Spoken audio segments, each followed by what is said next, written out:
चंदनपुर गांव में चंदा अपने 2 बच्चों के साथ रहती थी। चंदा के बच्चे बहुत छोटे थे। हालांकि चंदा विधवा थी। उसके पति की एक हादसे में कुछ ही महीनों पहले मौत हो गई थी, जिसके बाद चंदा को घर चलाने के लिए चाउमीन की दुकान लगानी पड़ती है।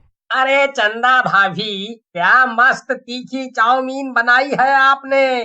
खाकर तो जुबान से भी तीखापन नहीं जाए। आहा, मुझे तो ऐसी ही तीखी चीजों की तलाश रहती है। और गांव में जब से आपने चाउमीन की दुकान लगाई है, तब से मेरी तलाश तो समझो पूरी हुई। मेरे चाउमीन का यही तो स्वाद है, तीखापन।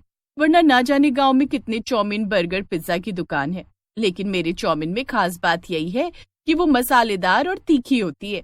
अरे चंदा बहन, मेरे बेटे के लिए भी 1 प्लेट चाउमीन पैक कर दो। वो तो आपकी चाउमीन खाए बिना एक दिन नहीं बीतता। ना जाने आपने भी बच्चों को क्या ही आदत लगा दी है। ये तो आप लोगों का प्यार है जो मेरे हाथों की बनी चाउमीन की तरफ खींचा चला आता है। चंदा की चाउमीन की दुकान अच्छी खासी चल रही थी।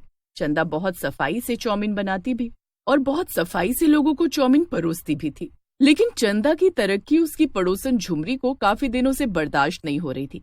अजी सोते रहिए आप बस। देखा है चंदा को, पति के मरने के बाद भी उसमें इतनी हिम्मत है कि चाउमीन की दुकान लगाए, लोगों को लजीज चाउमीन खिला रही है। मैंने भी परसों ही उसके हाथ की बनी चाउमीन खाई थी। अब तक उसका स्वाद नहीं भुला पाई हूँ। अरे तो क्या करूं मैं, सोने दो मुझे।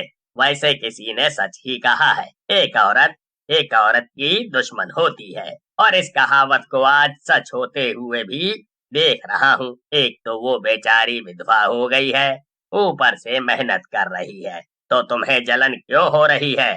राम रे राम, कैसा पति दिया है भगवान आपने। साथ देने की जगह मुझे ही उल्टा सुना रहा है। छोड़ो, तुमसे ना होगा कुछ, जो करना है मैं ही करूंगी। इतना कहकर झुमरी अपने काम में लग जाती है। चंदा हर दिन की तरह चाउमीन की दुकान लगाती है और देर शाम होते ही घर चली आती। एक रोज चंदा चाउमीन की दुकान लगाई रही होती है, तभी वहाँ झुमरी पहुँचती है। क्या बात है चंदा बहन, तुम तो अभी दुकान लगा ही रही हो और ग्राहकों को देखो, पहले से तुम्हारे हाथों के बने चाउमीन का इंतजार कर रहे हैं। बिल्कुल बिल्कुल, मेरे हाथों के बने चाउमीन में आखिर है ही इतना स्वाद। बहुत अच्छी बात है, मैंने भी बहुत तारीफ सुनी है तुम्हारे हाथों के बने तीखे चाउमीन की। चलो आज मैंने भी सोचा कि तुम्हारे हाथों की चाउमीन खाई जाए। चंदा दुकान लगाकर चाउमीन बनाने में लग जाती है। कुछ देर बाद चंदा झुमरी और उसके छोटे बेटे के लिए 2 प्लेट चाउमीन लेकर आती है, जिसे दोनों खाने लगते हैं। अरे बाप रे, कितना तीखा है, लेकिन ऐसा ही तीखापन खाने में मजा आता है। झुमरी चाउमीन खाई रही होती है कि तभी अचानक से झुमरी अपने हाथ में लिए चाउमीन का प्लेट नीचे फेंक देती है। अरे बाप रे, चाउमीन में तो सिर्फ बाल ही बाल है, देखो जरा। वहाँ मौजूद 2 लोग और चाउमीन में बाल निकलने का दावा करते हैं और इस बात पर काफी बहस होने लगती है।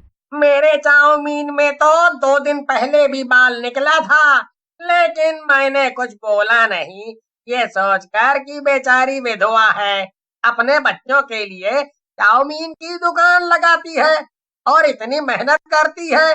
लेकिन आज तो हद हो गई। मैं तो कहती हूँ इसकी चाउमीन की दुकान बंद करवा देनी चाहिए और इसके जो ये लंबे लंबे बाल है ना, उसे भी कटवा देना चाहिए। अरे नहीं, मैं बहुत सफाई से चाउमीन बनाती हूँ। लो कर लो बात, एक तो चोरी ऊपर से सीना जोड़ी, ये तो सरासर गलत है। अरे तुम लोग देखते क्या हो, बाकी बनी चाउमीन फेंक दो, वरना ये चाउमीन खाकर गांव के लोग बीमार हो जाएंगे, बीमार। झुमरी की बात सुनकर वहाँ मौजूद लोग चंदा की दुकान में तोड़फोड़ मचाने लगते हैं, चाउमीन फेंक देते हैं, ठेला पलट देते हैं। झुमरी ये सब देखकर खुश हो रही थी। वहीं चंदा लोगों से विनती कर रही थी कि वो ऐसा ना करें, लेकिन गांव वाले किसी की नहीं सुनते। वो झुमरी की बातों में आकर चंदा की दुकान तोड़ देते हैं। तभी वहाँ गांव की कई सारी औरतें आती हैं और उस तरह लेकर चंदा के सर के बाल हटा देती हैं। चंदा अब गंजी हो चुकी थी। तुम लोगों ने जो किया है वो बहुत गलत किया है। मैं बहुत सफाई से चाउमीन बनाती थी, मुझे फंसाया गया है। मेरे साथ ये सब जिस किसी ने भी किया है, मैं किसी को नहीं छोड़ूंगी। एक तो चंदा की चाउमीन की दुकान तोड़ दी जाती है, दूसरी तरफ चंदा के बाल हटा दिए जाते हैं। चंदा पूरी तरह गंजी। चंदा के बच्चों को भी गांव के लोग उल्टा सीधा बोलते हैं। चंदा के पास अब कोई रास्ता नहीं था। वो गांव के लोगों से खाना मांगने को मजबूर थी, लेकिन गांव के लोग उसे खाना अनाज कुछ नहीं देते। कुछ दिनों बाद चंदा बीमार पड़ जाती है। उसके बच्चे भी भूखे प्यासे बीमार रहने लगे थे और एक रोज चंदा की तबीयत ज्यादा खराब होती है और वो इस दुनिया को छोड़ देती है। जो भी हुआ बहुत बुरा हुआ, लेकिन होनी को कौन रोक सकता है। अब इन बच्चों को अनाथालय में रखाना चाहिए। झुमरी बिल्कुल ठीक कह रही है। चंदा बहन तो रही नहीं और उनके बच्चों को कौन सहारा देगा, इसीलिए हमें उन्हें अनाथालय में रखाना चाहिए। भगवान चंदा बहन की आत्मा को शांति दे। गांव वाले ऐसा ही करते हैं क्योंकि किसी को भी चंदा के जाने और चंदा के बच्चों के अनाथ हो जाने का गम नहीं होता। सभी अपनी जिंदगी में व्यस्त थे और इस बात को करीब 4 महीने बीत जाते हैं और एक रोज सुबह के समय गांव वाले उस वक्त दंग रह जाते हैं जब गांव के ललन की लाश गांव के बीचों बीच मिलती है। अरे बाप रे, कितनी बेरहमी से मारा गया है इसे। आंखें ऐसे लाल है जैसे आंखों में लाल मिर्च डाल दी गई हो। कहीं ये सब चंदा की आत्मा ने तो नहीं किया? गांव वालों ने उसे गंजा कर दिया था और ये आंख लाल और जुबान ऐसे बाहर निकली हुई है जैसे से कुछ तीखा खिलाया गया हो। बिल्कुल सही कहा झुमरी तुमने। लगता है चंदा बहन अपना बदला लेने आ गई है। हे भगवान, मैं तो इन सब में बिल्कुल शामिल नहीं था। अच्छा हुआ जो आपने मुझे आलसी बनाया है और मैं सोता रह गया था। गांव के लोग घबरा जाते हैं। गांव के ललन को बुरी तरह मारा गया था और ये ललन वही था जिसने झुमरी के साथ मिलकर चंदा की दुकान तोड़वा दी थी और उसे गंजा भी करवाया था। हालांकि झुमरी तो डर चुकी थी।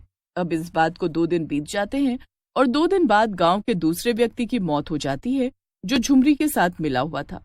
गांव में लोग अब बिल्कुल सुरक्षित नहीं है। हमें तांत्रिक के पास जाना होगा या फिर रात के समय घर से कोई ना निकले। लेकिन चंदा बदला किस बात का ले रही है? उसने तो गलती की थी, उसकी सजा उसे मिली थी। शायद हमारा सजा देने का तरीका गलत हो सकता है, इसकी वजह से वो हमें परेशान कर रही है। हमें तांत्रिक बाबा के पास चलकर एक रक्षा सूत्र बंधन ले आते हैं ताकि हमसे चंदा की आत्मा या उसकी चुड़ैल दूर रहे, वरना मुझे तो इन लोगों को देखकर ऐसा लग रहा है कि वो बेरहमी से लोगों को मार रही है। फिर तो तीसरा नंबर झुमरी का होना चाहिए। झुमरी ने ये बवाल शुरू किया था और ये बवाल तो इतना बढ़ गया कि आज लोग अपनी जान गंवा रहे हैं। भगवान, मुझे चंदा की चुड़ैल के हाथों नहीं मरना। सारा गांव डरा होता है। शाम होते ही सब अपने घर में दुबक जाते हैं। सबको डर था कि अब अगला नंबर झुमरी का है, लेकिन उस रात को मौत नहीं होती। झुमरी को नींद नहीं आ रही थी। झुमरी की भूख मर चुकी थी। वो सिर्फ अपने बारे में सोचे जा रही थी क्योंकि झुमरी ने ही चंदा को डुबोने का प्लान बनाया था ताकि वो अपनी दुकान बंद कर दे। लेकिन यहाँ तो सब कुछ उल्टा हो गया। लोगों ने चंदा को इतना ज्यादा परेशान किया कि वो अपनी जान गंवा बैठ। उसके बच्चे अनाथ हो गए जिसका बदला चंदा सभी से ले रही थी। क्या करूं? मैं अपना सच गांव वालों के सामने कबूल कर लूं या फिर चंदा के हाथों मर जाऊं? क्योंकि चंदा के मुताबिक अगला नंबर मेरा ही होगा। झुमरी बहुत सोचती है और गांव वालों को देर शाम इकट्ठा करके सभी के सामने हाथ जोड़कर रोते हुए माफी मांगती है। उस दिन चौमिन में बाल नहीं था। मैंने सब जानबूझकर किया था ताकि चंदा की चौमिन की दुकान बंद हो जाए। मैं पूरे गांव वालों के सामने हाथ जोड़कर अपना जुर्म कबूल करती हूँ और चंदा की चुड़ैल आत्मा जो भी है उससे भी माफी मांगती हूँ। मुझे माफ कर दो। इसका मतलब तुमने ये सब जानबूझकर किया और अपने मरने के डर से तुम अब लोगों के सामने सच कबूल रही हो, लेकिन बहुत देर हो चुकी है। एक औरत की आत्मा, वो भी जवान औरत जो अचानक मृत्यु को प्राप्त हो गई हो, वो अपना बदला लेकर रहती है। अगर तुम्हें चंदा की चुड़ैल या आत्मा से खुद को बचाना है तो तांत्रिक बाबा का सहारा लो और पूजा पाठ से ही इसका हल निकल सकता है, क्योंकि उसकी आत्मा को अभी मुक्ति नहीं मिली है। गांव के लोग और झुमरी सभी एक पहुंचे हुए ज्ञानी तांत्रिक बाबा के पास पहुंचते हैं और सारी कहानी कहते हैं। झुमरी की जान खतरे में थी और तांत्रिक झुमरी की जान बचाने के लिए उस वक्त गांव आता है। गांव में वो पूजा अनुसरण करता है, जिसके बाद चंदा की आत्मा यानी चंदा खुद चुड़ैल के रूप में वहां प्रकट होती है, जिसे तांत्रिक एक बोतल में बंद करते हुए तालाब में प्रवाहित करने की गांव वालों को सलाह देता है। और उस दिन के बाद गांव में चंदा के चुड़ैल का साया हमेशा हमेशा के लिए दूर हो जाता है।